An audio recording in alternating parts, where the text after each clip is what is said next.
ప్రజాపక్షపాతిగా పనిచేసే మీరు చాలా ట్విస్ట్లు ఇచ్చారు లాస్ట్ ఒక 2 years నుంచి కామన్ పీపుల్కి, పొలిటికల్ పీపుల్కి, అందరికీ. సో అలా ఇవ్వడానికి రీజన్స్ చాలా ఉండొచ్చు. నేను ఆ రీజన్స్ అడగను. కానీ చాలా రోజుల తర్వాత మీరు మీడియా ముందు కూడా వచ్చారు కాబట్టి కొన్ని అడక్క తప్పట్లేదు. ఫస్ట్ థింగ్, జై భారత్ పార్టీ, మీరు జనసేన పార్టీ నుంచి బయటకు వచ్చి జై భారత్ పార్టీ పెట్టి సో ఓడిపోవడం జరిగింది. సో ఎలా అనిపించింది సార్? ఈ ఎక్స్పీరియన్స్ ఎలా అనిపించింది మీకు? ఇదంతా ఏంటంటే మనం పార్టీలోకి రావడము, తర్వాత ఎన్నికలు అన్నది ప్రజలను చైతన్యవంతంగా చేయడానికి వచ్చే విధానాలు. ఎందుకంటే లేకుంటే ప్రస్తుతం ఉన్న ఎన్నికల్లో ఇంత ఇన్వెస్ట్మెంట్ పాలిటిక్స్ అయిపోయాము.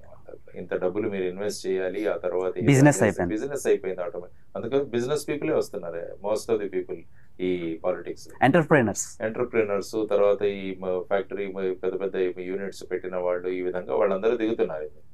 సో దానివల్ల ఏమవుతుందంటే ఇన్వెస్ట్మెంట్ పాలిటిక్స్, కాస్ట్లీ పాలిటిక్స్ అయిపోతున్నాయి ఇవన్నీ.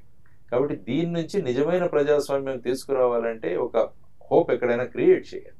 అందువల్ల దాన్ని ఓటర్లను చైతన్యవంతులుగా చేసే బాధ్యత మేము ముఖ్యంగా జై భారత్ నేషనల్ పార్టీ పెట్టిన ప్రధానమైన ఉద్దేశం.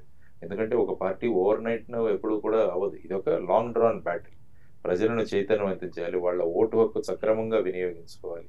మనం మాల్కి వెళ్తే ప్రతి వస్తువు చూసి కొనుక్కుంటాం. సపోజ్ తోపుడు బండి మీద వస్తున్న వస్తువు కూడా మనం చూసుకుంటాం. మన పిల్లల్ని జాయిన్ చేయాలంటే మంచి స్కూల్ ఏదని చూసుకుంటాం. తర్వాత మనం ఎవరైనా ఒంట్లో బాగాలేకుంటే ఏ హాస్పిటల్, మంచి హాస్పిటల్ ఏదని 10 మందిని ఎంక్వైరీ చేస్తాం.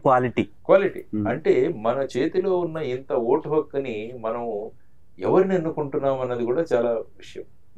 ముఖ్యంగా సుమారుగా చూస్తే 37 నుంచి 38% క్రిమినల్ రికార్డులు ఉన్నవాళ్ళు పార్లమెంట్ లో ఉన్నారు. ఎగ్జాక్ట్లీ. మరి వీటన్నిటి గురించి ప్రజలను జాగృత చేయడం అన్న బాధ్యత మన మీద ఉంటుంది. సో ఆ బాధ్యతతో వచ్చామన్నమాట మేము. So it's a long drawn process. ముందుకు తీసుకెళ్తాం. ఎలక్టోరల్ రిఫార్మ్స్ కూడా తీసుకురావాలి.